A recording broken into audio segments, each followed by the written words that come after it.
My name is Lila, and I'm 18 years old. I've always been the kind of person who prefers to keep things to myself, the quiet one in the back of the room. I grew up in a small town where everyone knew each other, and family life was simple: my parents, 2 brothers, and me. Nothing extravagant, but we were close, supportive, and happy. Life wasn't complicated until I started my senior year of high school. That was when everything changed, when I met him. And yes, I'm talking about my teacher. You might be thinking, this sounds like one of those cheesy romance movies, but believe me, it wasn't anything like that. It wasn't a love at first sight kind of thing. It wasn't even something I had ever imagined for myself. But sometimes, life has a way of throwing you into situations that change everything you thought you knew about yourself. It was a Tuesday morning when I first noticed Mr. Collins, our new English teacher. I'd never been particularly interested in English class. I mean, it was fine, but I always preferred the sciences, math, things that made sense to me. But there was something about Mr. Collins that day that grabbed my attention.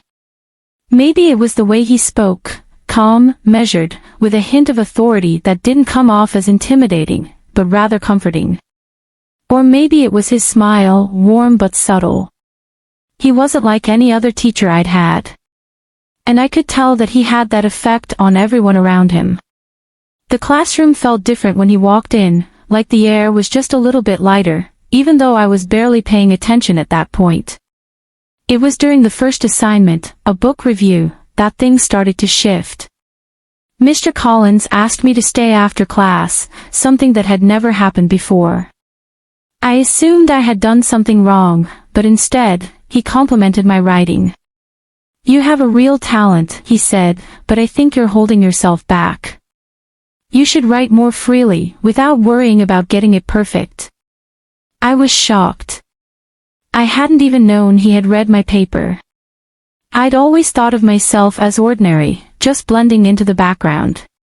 But his words made me feel seen in a way I hadn't expected.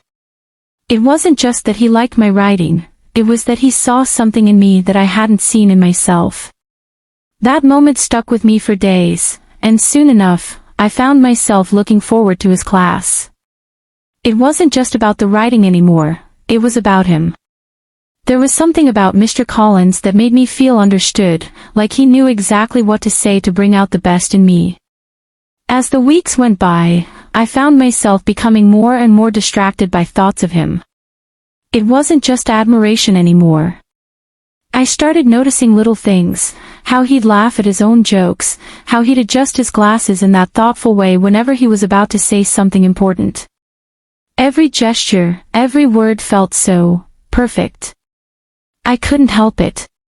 The more time I spent around him, the more I started to develop feelings that I couldn't quite explain. At first, I told myself it was just a harmless crush. I mean, who doesn't have a crush on a teacher at some point? But this was different. I found myself thinking about him outside of class, wondering what he was doing, how he was feeling. I started writing about him in my journal, something I'd never done with anyone before. It wasn't just the little things that got to me. It was how he treated everyone. He wasn't the kind of teacher who just lectured from the front of the room. He made an effort to connect with each student, to make us feel like we mattered. I couldn't remember the last time I'd felt that way about anyone. But with every passing day, the reality set in. He was my teacher.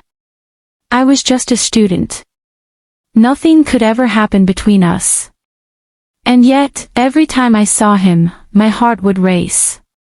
I felt like I was trapped in some kind of paradox, wanting something I could never have. One afternoon, just before the winter break, something happened that I wasn't prepared for. After class, Mr. Collins asked me to meet him in his office. My heart skipped a beat as I nervously walked to his door. "Lila," he began, his voice a little softer than usual, "I've been thinking a lot about your writing lately, and I want to offer you a special opportunity." I stood there, unsure of what to say, my mind racing. What opportunity? "I think you have the potential to publish some of your work," he said. "There's a literary magazine that I've been involved with, and I'd like to help you get your work submitted." My heart felt like it was in my throat. Was he really offering me this, or was it just his way of being supportive? His eyes met mine, and for a moment, I thought he saw right through me, like he could read every one of my thoughts. But the moment passed, and he handed me a paper with the submission details. "Just think about it, okay?" he said, his smile reassuring. No pressure. But I couldn't think about anything else. His words echoed in my mind long after I left the room. The line between student and teacher was blurry now, and I couldn't help but wonder if there was something more beneath the surface. Did he know how I felt? Did he feel the same? The next few days felt like a blur. I couldn't concentrate on anything, not even the thought of writing for the magazine.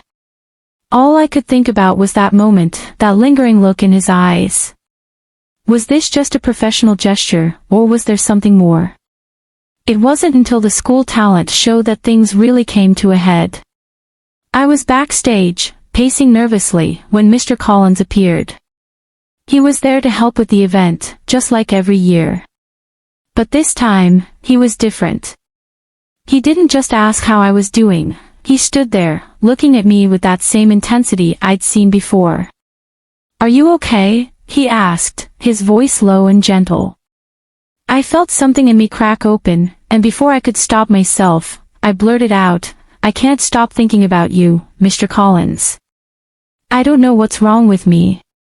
His expression softened, but I could see the concern in his eyes. "Lila," he began slowly, "I understand how confusing this must be. But you have to know this isn't something that can happen." The way he said it was kind, but firm. His words felt like a cold splash of water, and for the first time, I felt my emotions come crashing down on me. I'd been so sure that maybe, just maybe, there was something there. But I realized in that moment that it was all just my imagination. After that conversation, everything shifted. I could see the change in the way I interacted with him, and in the way he treated me. I was no longer that eager student who looked up to him. Now, I was the one who avoided eye contact, who kept my distance. It wasn't just painful for me, it hurt him, too. I noticed it in the way he tried to engage me in class, but I couldn't respond the same way anymore. I'd built up this secret world in my head, and now I couldn't go back to the way things were. My friends noticed the change too. They could tell something was wrong, but I couldn't bring myself to talk about it. It wasn't just about me anymore. It was about all the relationships that had been affected by what I'd felt, my friendships, my sense of self. It was as if everything I'd been holding on to had crumbled, and I didn't know how to rebuild it. In the end, Mr. Collins left the school at the end of the year.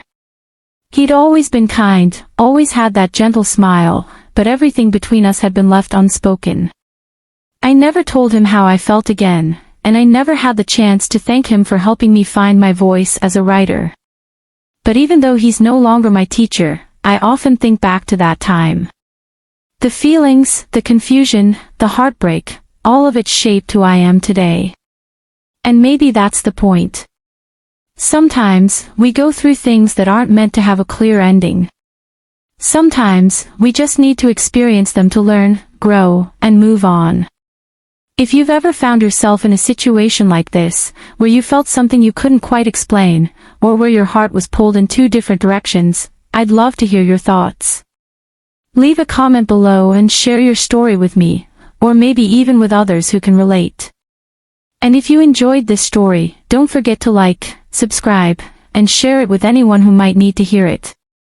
Thanks for listening to my story. Until next time.